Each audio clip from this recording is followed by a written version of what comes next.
Experience. Welcome to the Pat Mayo Experience, presented by Underdog Fantasy, here to update the rankings one final time for the preseason, because I know that people still got drafts going on all the way up until the season. You can find the full rankings of the top 150 down in the description. You just hit the link. You see the list in front of you, but I'm going to be talking to Jake Ciely from theathletic.com to break it all down, sir. It's that time of year. You ready yet? Absolutely not. That's what happens when I don't know. Nicole's doing great now, so great. I don't want to be like, oh, I was in the hospital. Yeah, that's. But yeah, when you put it this way, just very simple. When you lose a week of the preseason, you're still playing catch up with the final preseason week already in the back. That makes a lot of sense. People were wondering where you were last week, and no, Jake was not fired. He just couldn't be here last week. So all is good now, and we can chat. Would you ever fire me? What would I have to do to get fired? I don't know. Not show up for like 8 weeks in a row? still might have a little bit of a leeway with that? Yeah. That's Am I basically Mike Tomlin for you at this point? I mean, you do bring me to a 9-8 season every season, so why would I get rid of you? Arguably, you could do better. That's why. Maybe. I don't know if I could do better, but with you, it really does raise my floor. I want to remind everyone that this show is presented by Underdog Fantasy. If you use code MAYOJAKE and Underdog Fantasy right now, you get a first-time deposit bonus of up to $1,000 up until the beginning of football season. So if you're ever going to get in, I mean, that's a free $1,000 that you can get by playing Underdog Fantasy. It's probably the best bet you'll make all year. It will be, and if I hadn't already signed up before, I would have done it again. Yeah, just open up another account and use code Mayo. It seems to be the easiest way to do it. You know what you can do, actually? And I don't know if you have done it yet or if you've heard me talk about it because it's brand new. We don't have the payouts finalized yet or the rules in stone. We'll have that early next week, but you can pre-register for the Pat Mayo Experience Underdog Pick'em League, which will go on throughout the course of the regular season every single week in the Pick'em game on Underdog. Total amount of picks right, percentage-wise, will end up being the victor. So you play your regular pick'em entries, and then if you're in the league because you've registered, then you're in line for an additional payout for the season-long pool. So it's something to, even if you're going 4 or 5 every single week, you're hitting at an 80% clip. That'll probably be good enough to get you the win in the pool. So we'll get the payouts finalized, but you can pre-register right now. It's completely free to join as long as you're playing on Underdog Fantasy. Down in the description, it's a Google Forms. You put in your email, you put in your Underdog account, and boom, you are registered for the tournament, Jake. Sounds pretty good, right? It sounds pretty good, and a lot better than one and done Survivor. And then, hey, that was fun. I lasted a whole 3 weeks, which seems to be something that happens at least to one of my entries every year. Yeah, I've been last to like week 7 the past few years, but this one's going to be a lot of fun. We ran a similar thing a few years ago. People had a great time doing it, so I would highly recommend that you go check it out. Again, it's just something you're going to do on top of what you're doing anyway, and if you haven't signed up yet, use code MAYO, and that would be glorious for all parties involved. RunTheSims.com is still free until week 1 if you want to make your season-long projections, and there's a lot of preseason underdog stuff up right now, too, for the season. Maybe we could talk about that a little bit later on, but I wanted to update the ranks and get into some of the news that happened over week 3 of the preseason. Nick Chubb was placed on the PUP list, so he'll miss the first 4 weeks of the season. I actually see this as a good thing for Nick Chubb because it's going to hurt his ADP because people were holding out hope that he was going to be ready for week 1. But now you don't get those 4 weeks of wear and tear on him where he's like trying to play through an injury and he's not 100%. I actually think when he comes back, he's going to be fine. Yeah, so I could see your argument for that. I actually moved him down only because I had him in the mid to low 20s thinking that they were going to avoid the PUP with hopes that it might be 3 weeks and work back in like Jonathan Taylor was last year, where we saw Jonathan Taylor's first 2 games when he came back the first time. And then I think it was the 3rd game where he's finally back to that full workload, which I could see happening with Nick Chubb, even if he is 100% after this 4-week layoff. So I think maybe week 6, 7. And do we know when we do know, but off the top of your head, I was going to say when the Browns bye is. I'm assuming it's not in play, or is it? Because no, it's not. It's not till week 10. So that's fine. We don't have to worry about the bye, but I do think it's 4 weeks. So you have at Washington, at Philly, weeks 5 and 6. I think you might get Nick Chubb not seeing his full workload. Jerome Ford's good enough, as we saw last year, where you don't get him until Cincinnati. And then that's the problem, too, is even if he is 100%, it's week 6 at Philly, home Cincinnati, home Baltimore. Not exactly the friendliest. It's not the worst. I'm with you in the thought process. It's just I did move him down from about 27, 28 to the mid 30s now, just because it's officially of those 4 weeks. So I had him at number 71 overall. That's sandwiched in between Zamir White and David Montgomery. I'm probably going to have to drop him down a little bit and bump up Ford. But I wanted to ask you, let's say from week 8 on, the rest of the season, if you were trying to think in the future, obviously we don't know who's hurt or what's happening as of right now, but on a points per game basis from week 8 on, where do you think Chubb would land? Right around 10, 11, 12? Yeah, and that's why I'm still okay taking him in the mid to high 30s. That's why I was okay taking him in the mid to low 20s before this, is because I thought that could happen a little bit quicker than 5 or 6 weeks. So this is really just nitpicky there. I would still take Nick Chubb. I mean, I just did this with Meany on All in Fantasy, my podcast, and said I still take him over both Cowboys. I would take him over Jalen Warren, who's banged up right now. His teammate, Jerome Ford, Tyler Algier, all these backup or split carries. I would take him over Chuba Hubbard, because Hubbard has that window until Brooks comes back, or I guess takes over, I should say, for Brooks. And while that might not even be till week 8, 9, 10 for Brooks, it's still Chuba's got that window, and it's the opposite for Chubb. And as you mentioned, that also the difference here is Chuba, if Jonathan Brooks never came back, what's his ceiling? RB 20-ish. At least Nick Chubb's ceiling is still fringe and probably more top 10 than it is like RB 12. Using the NFC for ADP, I mean, we can use underdog ADP, but best ball is most definitely going to be different than your season-long leagues. And to look at where Nick Chubb is going there right now, he's going as running back number 37. That's number 110 overall. I would take him before that. Some of the guys that are currently going ahead of him, as you kind of pointed out, you have Jalen Warren, and this is just from the last data from the last week. So it's a total of, let's see here, 130 drafts of how they're going. So Jalen Warren still going at 29, Jonathan Brooks at 30. Both Tennessee guys are going ahead of him. Zach Moss and Chase Brown are still going ahead of him. Devin Singletary, Austin Eckler, and Jerome Ford. He's basically being drafted as if he's Blake Corum, and I'd rather have Nick Chubb. I would too. It's funny. There's obviously other names that are going behind him that I would take in front, and there was quite a few names that you mentioned that I would take after Nick Chubb. It's just weird where he's sliding in. So why? No, where are you? So I would take Austin Eckler. I really do think that Austin Eckler might be the second leading receptions guy on the Commanders. Well, yeah, especially with Dotson gone. We'll talk about that more in a second, but I just don't know what to make of that backfield. I find it very difficult to figure out. Like, would you rather have Chubb or Ramondre Stevenson? Stevenson, but I think there's more bust potential with Stevenson than there is with Chubb at this point. Najee or Chubb? I'm out on the Steelers. I've been out on the Steelers backfield this entire preseason. I know I talked about it at multiple times on All in Fantasy. I might have mentioned it to you because I don't know how many times I've mentioned it at this point, but it was Cordell Patterson. I kept saying Cordell Patterson was a factor, and people are like, whatever. And then Jalen Warren got hurt. It's like, let's move Najee Harris back up. And then what happened in the final preseason game? Running with first-team snaps offense, Cordell Patterson basically took Jalen Warren's role. Like, Arthur Smith is the worst person possible for running back backfields, actually just tight ends too, that we now have to move down Freiermuth, because Arthur Smith just ruins fantasy for us. Zach Moss or Nick Chubb? So I don't like Zach Moss because I feel like he's always overvalued on his talent. I think he's an above average running back, but I think he's an above average running back who has performed well in his situations.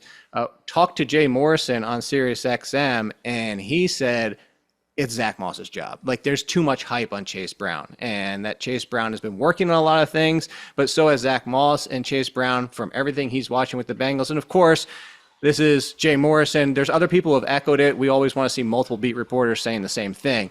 But a lot of the news has been like, yeah, Chase Brown's exciting, but he's also still making some mistakes that we saw from Chase Brown last year, which made me feel a little bit better. I still don't like Zach Moss. I still only have him as RB23, but I would take Zach Moss over Nick Chubb. Would you go DeAndre Swift or Nick Chubb? That'll be the last one. Swift. All right, so that's kind of the spot. I'll drop Chubb to 80. A spot behind DeAndre Swift and a spot ahead of Ramondre Stevenson. What do you do with Ford then? Because I still had Ford a little bit lower. I guess you have the potential that if Chubb just comes back and flames out, that Ford could be a starter all season long, or if there's a re-aggravation to his injury. But like, would you go Zeke, Zach Moss, or Jerome Ford? I would go Zach Moss, Jerome Ford, Zeke. All right, that's probably the order I would have them in too. So I'll bump him up to player number 94. I would still rather draft Chubb than draft Ford. I would too. I do have Chubb in front of Ford. One of the interesting things too about Jerome Ford is his value is a little bit more in the passing game than people realize because he had that one huge rushing game. And with Deshaun Watson, the targets weren't there as much, obviously, as they were with Joe Flacco and everything. So I think Jerome Ford's excitement, like you bring up Nick Chubb, this is good because it'll depress his ADP value. This is actually bad because I'm probably not going to want anything of what happens to Jerome Ford from now until the season starts. Okay. Jamar Chase is back at practice. Let me just throw this out here. Do you worry about Joe Burrow at all coming off this injury? Yes. Okay. Do you worry about Chase at all? I'm not, mostly because I also am very high on T. Higgins because I think people have forgotten 2021 and 22 when he was wide receiver 18 overall and in fantasy points per game. And that was with Tyler Boyd. And now we're talking about, is it Yoshivas? Is it Jermaine Burton, the rookie? Is it Mike Gesicki at tight end? Again, Gesicki will have some relevance. They're trying to figure out who's the three.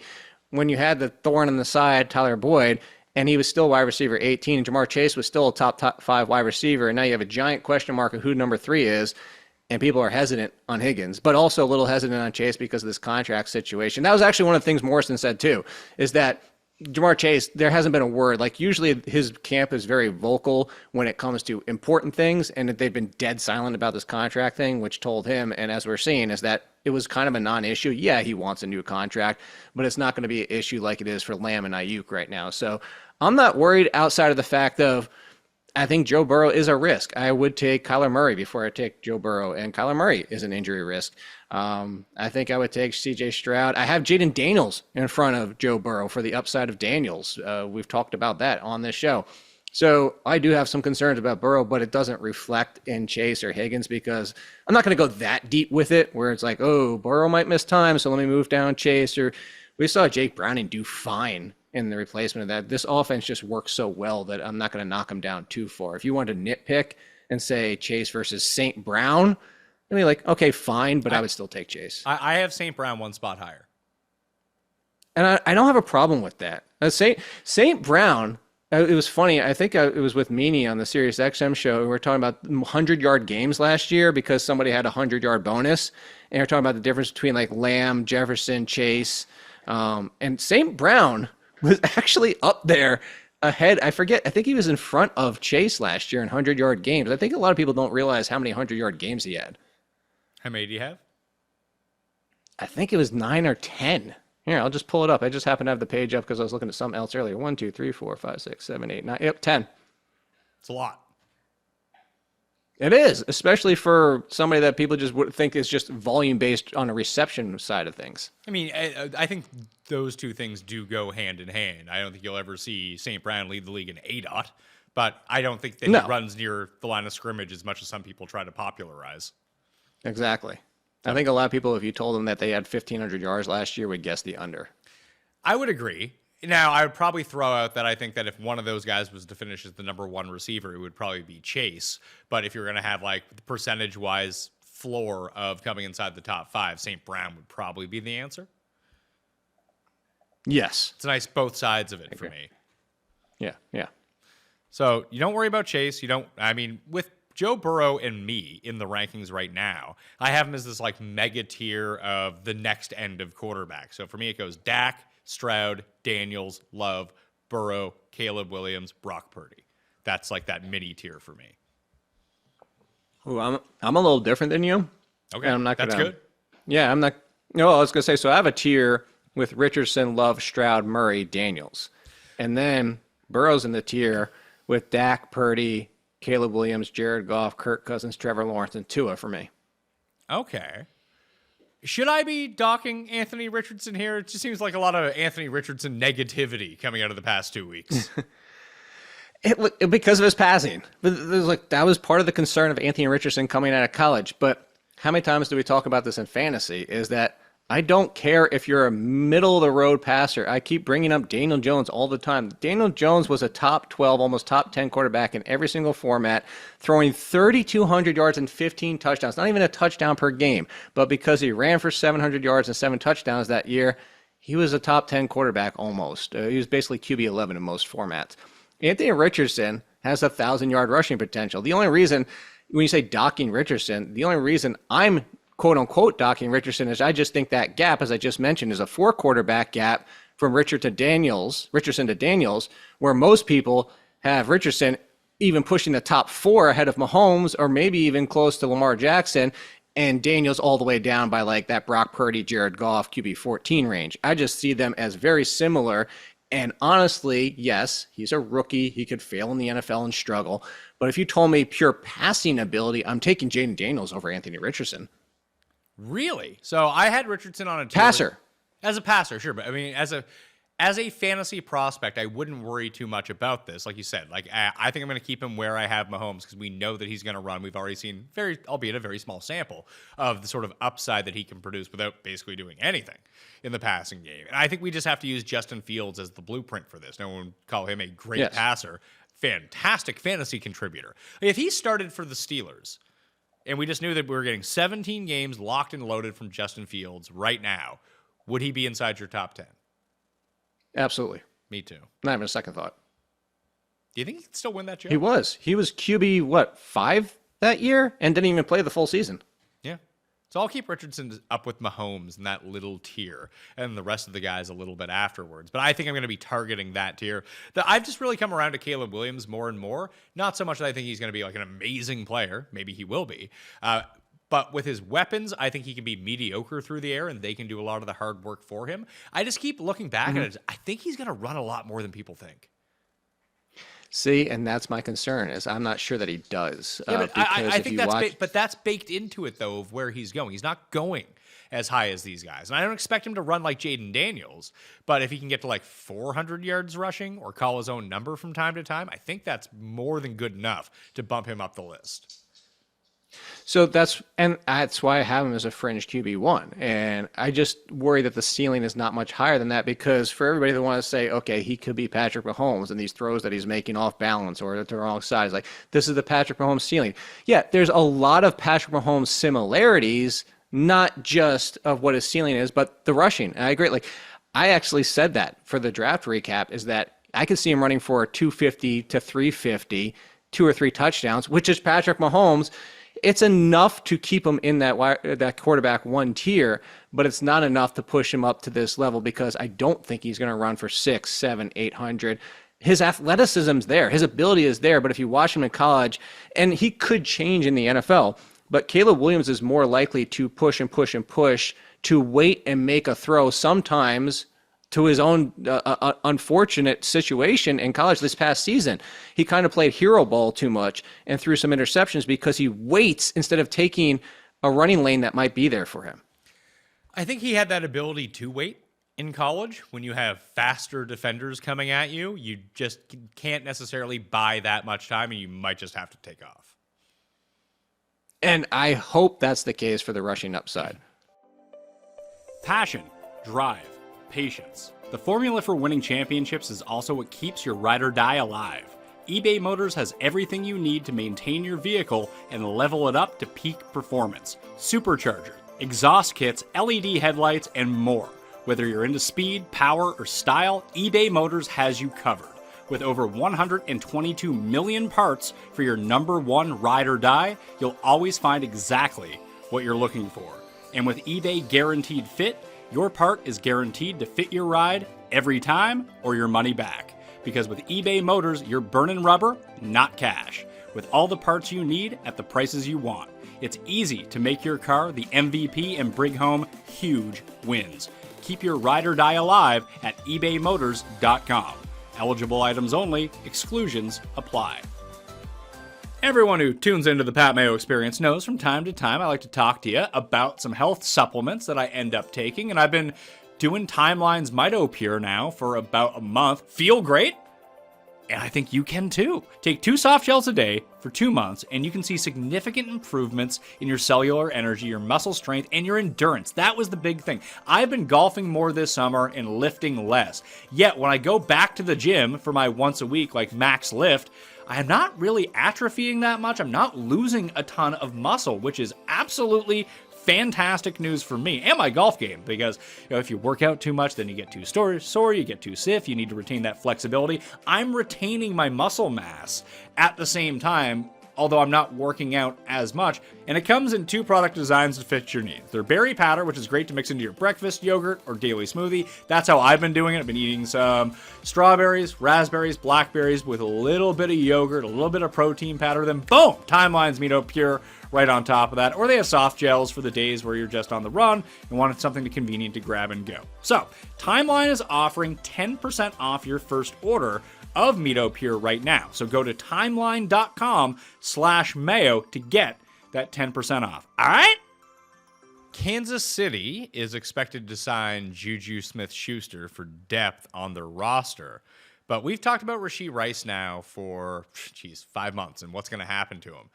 It's starting to feel a lot like the Brandon Ayuk situation where just nothing is going to happen and he's going to start the season with the Chiefs and everything's going to be fine and he's going to play like 17 games. Now watch this come out and the news completely shifts, but it just feels like he's wildly under, like anyone who took Rashee Rice in the 60s and the 80s earlier on or is still doing that right now might end up with like a fringe top 10 receiver.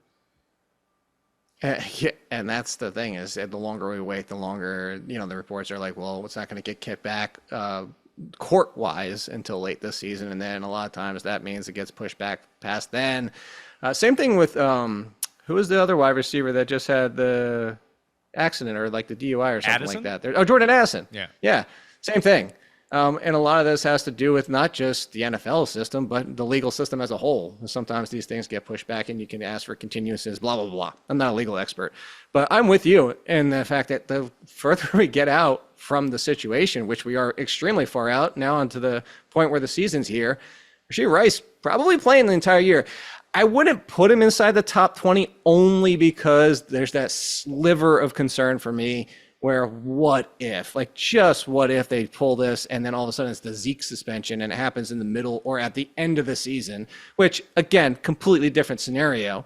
But that's my only concern. It's like, well, what if they do decide to do a 5-6 game suspension and all of a sudden it's the last 6 weeks? So I have Rashee Rice in the tier with like the DK Metcalf, Devonta Smith, T. Higgins of the world. But as you mentioned, if he is definitively 17, if you told me 17 games, I would push him up. I think he's kind of deserves to be with like a Chris Olave. Malik Neighbors or Rashee Rice? Rashee Rice. Steph Diggs or Rashee Rice? Rice. Drake London or Rashee Rice? London, and I'd have 0 of London because I think people are a little too high on him. Jalen Waddle or Rashee Rice? Waddle, barely. I think that's where I'll go. I'll go with Rashee Rice at number 38. That's 1 spot ahead of London, 1 spot after Jalen Waddle in the overall rankings. When taking a look at his current draft position from the last week, he is starting to move up, but he's still going at pick number 42 overall, and that's after Diggs, Ayuk, Devonta Smith, DJ Moore, Neighbors, Evans, Michael Pittman. I think that's right around where he should be, actually. And now my rankings do reflect that. Now he's ahead of the Amari Coopers, George Pickens. I guess we should kind of dovetail into Terry McLaurin as well, because the Commanders traded Jahan Dotson. I have no idea how this is going to shake out for their offense, but could he see 180 targets? I don't know about 180, but my latest projections brought him in close to 140.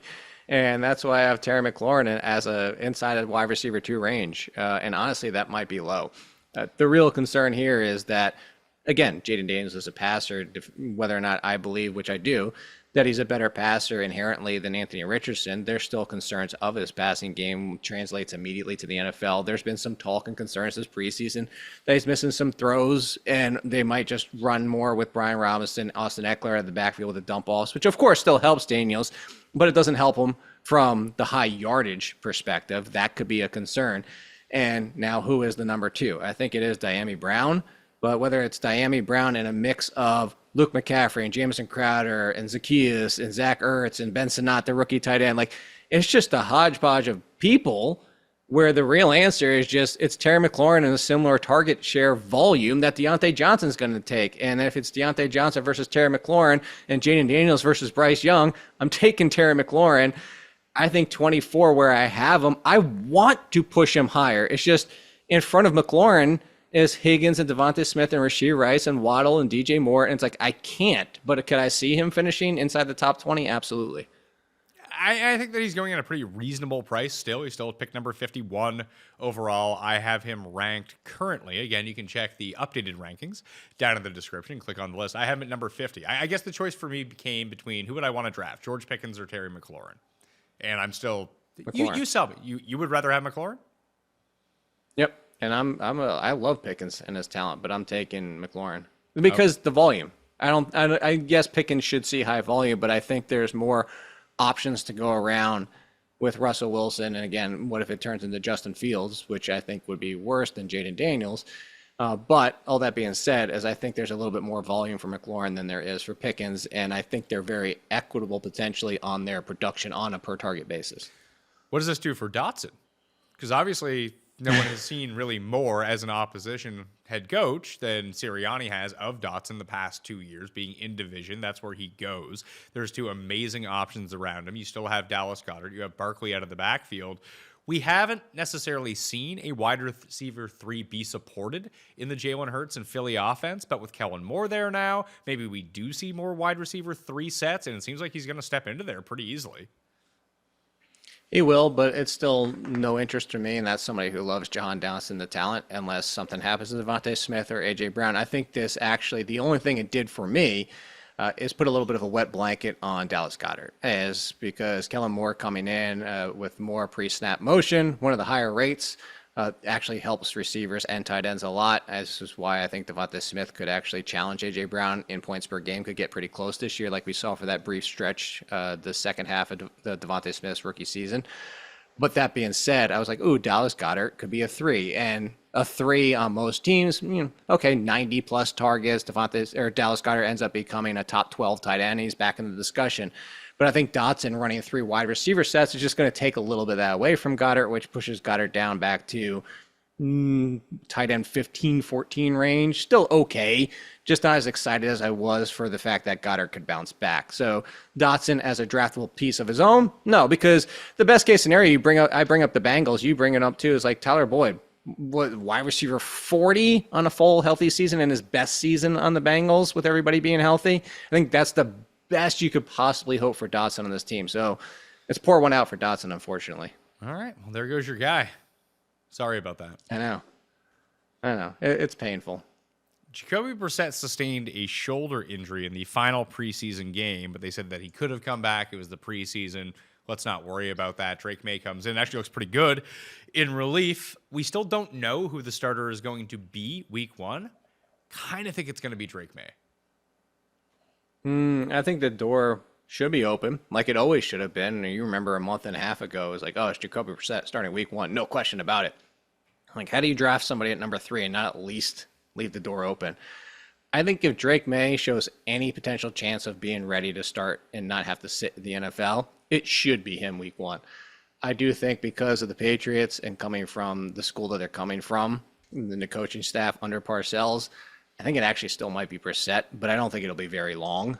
I think that Drake Maye starting 14 games at this point almost seems like a lock. I wouldn't want to lock it just again because, with Mayo running this organization now, he might be, again, the Belichick of like, you really need to show me as a rookie. You need to prove it. So I do think it might be Brissett, but I don't think it'll be long.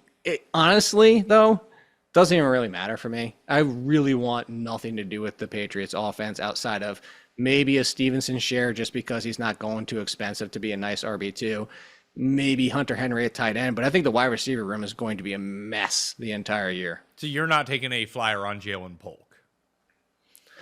Not where he's going, because everybody's taking him as in like he has the highest ceiling, which he probably does, but everybody's taking him as such, unlike he's a really good offense and could be the number 1. If you told me Jalen Polk could be like 12th, 13th, 14th round. And maybe that's where I'm going. Maybe it's just I've been watching too many drafts with quote unquote experts. I hate that term, but whatever it might be, I'm just not taking Jalen Polk in like the 9th, 10th, where I usually see him because people are chasing the upside.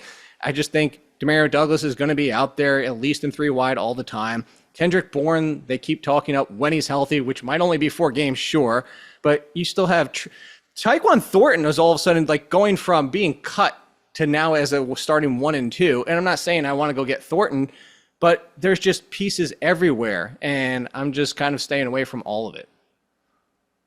Okay, that makes sense. So Stevenson's basically, and maybe Henry, if you know, tight end premium, you need to have a tight end. He feels like the streamer of the year, though, because I was talking with Denny last week, filling in for you. Taysom Hill probably has more value than Hunter Henry. He does. I'm going to have way too much Taysom Hill as my fallback option. I have Taysom Hill at 14 in front of Schultz, Henry, Musgrave, Freiermuth, and Cole Kmet.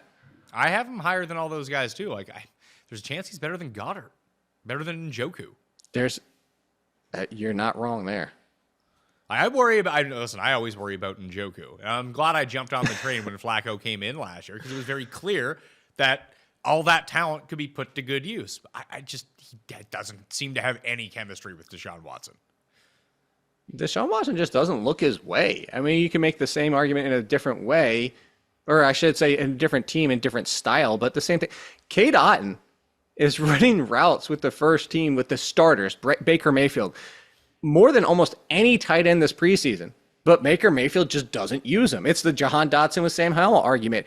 You can be out there running around. What's the term that people like to joke is like the Fitbit routes or whatever it might be? Great, you're running out there all the time, but if nobody ever looks your way, Sean Watson and Njoku just don't connect. And now there's talk that Elijah Moore is playing on the outside and Judy's going to be in the slot. And it's still Amari Cooper and nothing else. Like, that's just the way it's always been with Deshaun Watson. And maybe he bounces back, but I saw zero reason to think that Deshaun Watson's going to get back to the high passing volume he was in some of his best years. What week did Watson go down last year? Do you remember? Not off the top of my head. I could pull it up, but I think it was, 10, 11? Yeah. It was late in the season when he went. Well, I was looking at Amari Cooper's numbers with Deshaun Watson. It was 10. Cooper had good games, but he was wildly inconsistent. Put up some real stinkers with Deshaun Watson. He was basically 50-50. Yeah, you're not wrong. He was basically he was kind of like Deshaun Jackson. In a weird way, yeah, but even the touchdowns didn't really materialize. So if we say maybe it was the Arizona game, they won 27-0. I can't really remember off the top of my head. But he only had 5 touchdowns throughout the course of the season. 3 of them came in the final 2 weeks. So those were at least attribute all those to Flacco because he had that huge game against the Texans. But before that, he cracked 100 yards 3 times. He had under 50 yards 3 times in the first 6 weeks. The targets are always there. But if Watson's not back, and you can make a compelling case that after the surgery, that maybe that will straighten him out. But if you just don't believe, I don't see how anyone is drafting Amari Cooper. He's somehow become this guy that was perpetually underrated and kept getting drafted towards the back end and would come through for you. It's a lot like Brendan Cooks all those years. Yeah. And then eventually it flipped where it's like, oh, now he's going a bit too high for the player that he actually is because of consistency purposes that you just remember all the really good games. And even some of these Flacco games aren't very good either. That I would be worried about drafting him in that tier with McLauren and all those other guys where he's currently going. Where do you have him overall? Because I have him at wide receiver 30, which puts him at 61 overall. Cooper, I have at 63 overall. There you go. We're on the same page. That's Cooper, one spot ahead of Calvin Ridley. That's one spot behind Tank Dell. All right, so I have him one spot behind Calvin Ridley, or in front of Calvin Ridley, and one spot behind Christian Kirk. I have Kirk a lot higher. I like Kirk this year. I have him at 51. I do too, but all right, well then I'll throw out something. I can't. That's the thing is I want to put him higher, but this is another one. It's the names that I would have to pass him over. It's just, I find it tough. I'll throw out 5 names: McLaurin, Diggs, Pickens, Neighbors, and Pittman. I have Kirk behind all of them. I have one spot ahead of T. Higgins, one spot behind George Pickens. Okay, so you have T. Higgins a lot lower. Do you have him ahead of or behind Rashee Rice right now? I have him behind Rashee Rice. Okay, so you're not that far off on Christian Kirk. No, I guess For just me. where I have him ahead of like Rashad White in terms of like the overall. I have him ahead of Kenneth Walker. I have him ahead of Zay Flowers, James Conner, Raheem Mostert, Javonte Williams. Like those are the types of guys that I have him over. Same. So we're pretty much on the same page as Christian Kirk. Yeah, I like Christian Kirk a lot this year. I don't see what there's not to like about him. Yeah, people forgot about 2 years already. I think they were just still so sour from all those times with the Cardinals. Maybe. He's been good with Jacksonville, especially when like Ridley was has out or Zay Jones wasn't playing, and those guys are no longer there. The Zay Jones factor. Go back. Wasn't Christian Kirk in like the 140 to 50 targets just 2 years ago? Yeah. 133. I'll take that. Yeah. In the 5th round. Yeah. Yeah. Do you see all the guys that Miami put on the PUP list? Was there one surprising? No, there wasn't. But Isaiah Wynn is going on the PUP for them to decrease whatever you think of Isaiah Wynn. It's not like their offensive line was like great to begin with. Odell could end up on the PUP list, and then Bradley Chubb is going to open the season on the PUP list. So they're going to be pretty depleted with at least name value going into the year. Who do you think opens as the receiver 3 for the Dolphins? Is it going to be Berrios? Is it going to be Take Me to the River? No, I'm actually, so for everybody that was getting excited about Jordan Whittington, and I understand it, if something happened to Cooper Kupp or Puka Nacua, Whittington would step in, but I don't think Whittington fits with those two. Demarcus Robinson fits with those two, and as rested starters have proven, it's been Demarcus Robinson. I'm bringing this up to say the 3 in a similar high-octane offense that you want to chase targets with, I would take Malik Washington ahead of Jordan Whittington because I think Malik Washington fits as their 3. You mentioned Odell Beckham. I don't even know if he's a factor this year, but if something were to happen to Waddle or Hill, Malik Washington could see a huge boost because we've seen Braxton Berrios and Trent Sherfield and all these other dudes just step in and have value because it's the Dolphins. And I think Malik Washington, deeper league, as the 3 could even have some standalone value because, you know, I'm bringing up the fact of like, why not just chase what's his face from the Falcons? Now I'm having a brain fart and I can't think. Thank you. Yeah. The J came in a name and I started thinking Julian Hill and anyway, Jonnu Smith potentially is the 3. Well, what if the answer is the wide receiver 3, similar to the Eagles that we brought up? So I think Malik Washington is the answer to take super late. I actually think the answer is Jonnu Smith, who could have a really nice season here. Yeah. I do too, but I'm saying if it's wide receiver, to answer your question of who the 3 is, I think it is Malik Washington. Would you rather draft Jahmyr Gibbs or Kyron Williams or Saquon Barkley? Saquon, Kyron, Gibbs. So you did. I think way Gibbs too many down. people are writing off Montgomery. I agree. I bumped him down to 14. I just don't like this ankle injury already. Just it's funny because I haven't bumped Christian McCaffrey from the number 1 spot just cause, but I'm kind of worried about him too. A lot of beat reporters are saying that Christian McCaffrey wants to be out there, and the team's been more like, "You chill out, you don't need to play." So I'm not too worried yet. No, I actually I've been down on Gibbs. I've had Gibbs at 9. I haven't moved him from 9. I might move him 1 spot behind ETN again because of that workload that isn't going away, no matter how much they keep talking up everybody else on this team and lessening the workload for ETN. But it's the same thing with Achane. I've had them both as lower end fringe RB1s just because I think people are just wish casting the workload to be on the other running back. And I just don't think it's going to change. Why? It works perfectly. Not every running back in the NFL is going to get 60, 65, 70% of the workload. That's not actually how most backfields work anymore. Gibbs is, over the past week, being drafted as running back 5. That's still ahead of Barkley and ETN and Kyron Williams and Achane and Derrick Henry. But Derrick Henry. Good grief. Why not? That makes no sense. Henry's going at pick 22, and let's see here. Pacheco is going at pick number 24. There is a chance that if you picked first, I guess you'd get Christian McCaffrey. Maybe if you picked second, you could have like Justin Jefferson, Derrick Henry, Pacheco to start your draft. And I've actually had a draft similar to that where it's the Derrick Henry. It's not Pacheco. It was because I was at like the 4 or 5 spot, and I still got Derrick Henry on the way back. And then in the 3rd round, I was actually going to go wide receiver, but got sniped, and then I went Josh Jacobs. Okay, that works for me. One guy I've kind of soured on a little bit because I was really high on him as we were doing like the division previews and everything like that was actually Alvin Kamara. I had him right around like running back number 10. But now, the more I think about it, I think he's just going to have a lot of value week to week and a really nice floor, especially in PPR. Now, these are half-point PPR rankings. That still works. And maybe you do luck into that season where he gets all the touchdowns. But if we're going to say we all kind of like Taysom Hill, well, Taysom Hill is going to steal a ton of his touchdowns.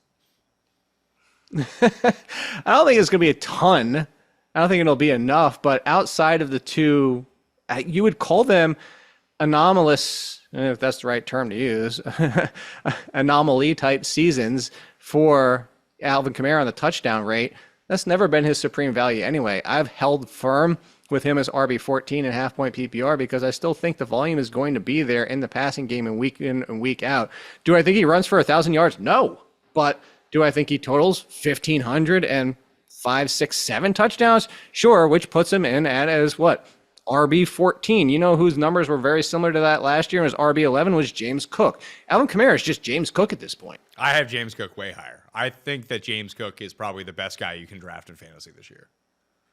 I do not think he's going to score touchdowns on the ground. You need that to break your way, but everything you just said about Kamara, I think that Cook is sort of the superior version of that now, and then you need the outlier touchdown here to drop in your favor, which you do, which can happen.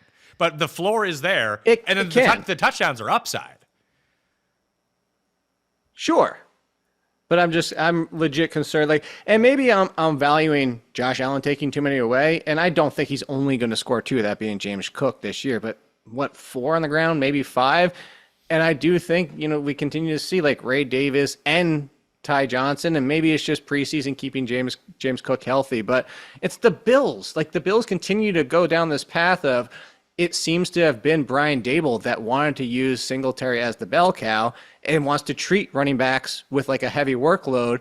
And when it's been anybody else, it's been kind of more of a mix. I just don't know that James Cook gets to 240, 250 carries. And I know he had 230-ish last year. I just don't know if he gets to that volume. I just don't think they want him to get to that volume. I have him projected at 193 rushing attempts for 900 yards.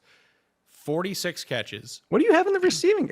Okay. 46 catches for 429 yards and 8 total touchdowns. That would make him running back 8. And I think those are pretty conservative numbers. The 8 might be too high, but between rushing and receiving, I could see him getting there.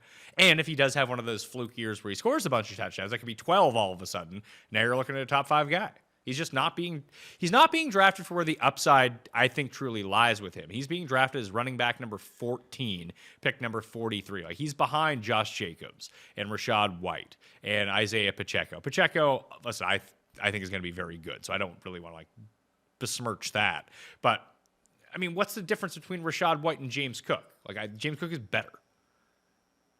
He is, and I actually have legitimate concerns about Rashad White, and I do have Rashad White behind James Cook, but I don't have James Cook for much different numbers than you do. I have him for 211, 948, and 5 on the ground, and 43, 43, and 2 receiving for 7 total touchdowns. And that's, again, coming from, now maybe I'm underrating the receiving touchdowns and overvaluing the rushing touchdowns at 5. That would be, I think Vegas has him at, 4.5? But for me, I think maybe it just comes down to some of the other names that I believe in the volume a little more. I would take Josh Jacobs. I do think he's going to get not quite the Raiders volume, but he's going to get that volume. I think Pacheco is going to get his volume, including underrated in the passing game. The guy catches 90% of the passes coming in his way. I have Pacheco for 36 receptions. It's not a huge number, but it's not that far off from James Cook. I have him at 42, so there you go. So that works out. I have all comes down to touchdowns. So I'm guessing. Sorry to cut you off. I have all those guys within 15 points of half-point PPR numbers of each other. So it's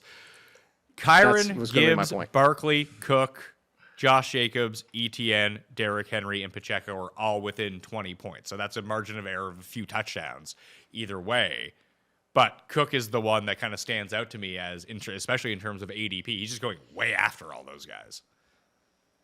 You jumped in. I was going to jump in on you, but that's exactly what I was about to say. I was going to guess that your point difference between them was a very slim margin. So, again, we're nitpicking. This is why I still push, and I wouldn't say only draft by tiers because there's other nuances that you need as your draft falls and plays out. But this is why I still use tiers, at least to group these names together. Like you're saying, like James Cook with Derrick Henry and Jacobs and stuff like that is warranted. Well, that's why using Run the Sims right now, for free, by the way, is very helpful here, because you can go customize anything that you want, punch it in, then it will spit out your tiers for you, and you can see the actual points on the page. And I always think that's something that people underutilize, is actually looking at total fantasy points that you project a player to score, and just to see how close they are to some other people, and then look at the gap in ADP. That's really where you're going to find all your value. Completely agree. And to go back to the whole tier thing, is just so you know, I got my tier 3 of running backs goes from Henry at 6 to Cook at 15. And I think that makes a lot of sense. Like, you probably have Mixon on that tier, Aaron Jones on that tier. Yep. No, Aaron Jones starts the next tier. Okay. And I thought I was the highest. I mean, I'm still pretty high comparatively to everybody on Aaron Jones, but I do have some concerns of the offense. I do have some concerns of his passing game work with Sam Darnold and whether or not they keep sprinkling in Ty Chandler, who I don't think is a serious threat. It's just Aaron Jones is, for the longest time, you remember this, like, I was the guy who hated Aaron Jones, and I put that in quotes because it's like he's just touchdown reliant in those two. It's similar to Alvin Kamara. Outside of those two really big seasons where he hit the top 10 because of touchdowns, he was more the RB 14 to 16 range, which is really good, but you need the touchdowns. Well, what I think is not coming with the Vikings is the touchdown rate. And I'm sure it changes with Jones, but the Vikings were bottom 10 in goal to go and goal line rush attempts. Now, again, I think that changes a little bit with Jones, but the fact that you're going to go from bottom 10, I don't think you're going to get anywhere near what that was with the Packers. You have to remember, too, that Sam Darnold is secretly Sammy Scrambles. Loves calling his own number. That is true. He's going to have, 6 rushing touchdowns in the first 4 games? He might. Like, I'm not going to draft him for like any season-long teams, but for like week-to-week fantasy, he's going to be great if you pick the right week. He's going to have a couple of these like 4-touchdown, 440-yard games with 4 picks. Like, we are in for that Jameis season. It feels like 30 and 30. Oh, yeah. It's Jameis with rushing touchdowns. Yeah. That's good. It's a good fantasy player. It is. Like he's going to be on your DFS stacks. Yeah, well, don't forget how good Nick Mullins was fantasy-wise last year. Oh, that's because you throw to this offense. I mean, why not? It's arguably similar to the Jake Browning replacing Joe Burrow situation. It's the offense and the scheme. Yeah, and it's the reason why I have Justin Jefferson at number 2 overall. You get Sam Darnold. He's going to throw picks, keep you throwing. He's going to throw it to his best guy as much as he can. How many targets do you have for Justin Jefferson? Oh, I think I actually tamped it down so it didn't seem absolutely outrageous, but I have him for 160. I think he beats that easy. If he stays healthy. He has. Yeah. Yeah. He's probably in the neighborhood of 180, 190. I have Justin Jefferson for 161, and that's the most targets of any wide receiver. I have Lamb the most at 172. But again, these are somewhat conservative, although that's a lot. Yeah, I have Lamb at 159. I think I'm factoring like I pulled off a missed game, which I don't like to do, but that missed game is not also like just I don't like waiting this long, like similar to the Brandon Ayuk thing. This entire time I've said I think Brandon Ayuk plays with the 49ers. Maybe I'm wrong. But this late with both of them just not being on the field, I just get worried about that week 1 starting off slow. What if they, like, Meanie brought this up to me on the podcast, like, what if they pull a hammy because they haven't been practicing a lot? It's the Le'Veon Bell slow start. So it's just the 1 game difference. It's just going to break the tie for me. Last thing, Bo Nix. Yay or nay? Ooh, the player or what he does for the offense? What he does for this offense and how that translates into fantasy.